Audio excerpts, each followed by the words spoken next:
अस्सलामुअलैकुम। तव्हां ॾिसी रहिया आहियो TN न्यूज़। ख़बर शामिल कंदासीं दाबेची खां। शेख अब्दुल मजीद सिंधी कॉलोनी में मुसलसल गंदगी ख़िलाफ़ ख़बरूं हलण खां पोइ मक़ामी MPA पारां सफ़ाईअ जो सिलसिलो तेज़ करे छॾियो।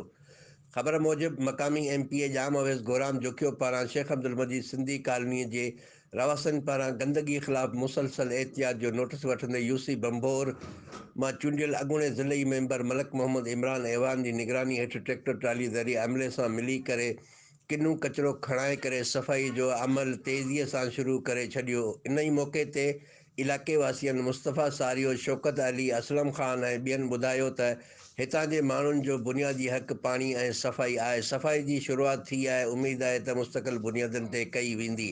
हिननि जो वधीक चवणु हो त पाणी जे लाइ एक्सियन पब्लिक हेल्थ ऐं असिस्टेंट कमिश्नर मीरपुर साकरो मुख़्तियारकार मीरपुर साकरो 10 ॾींहं में नयूं मोटरूं नवां पंप लॻाइण जो वाइदो आवाम सां कयो हो। 8 ॾींहं गुज़री विया आहिनि, कुझु बि नाहे थियो।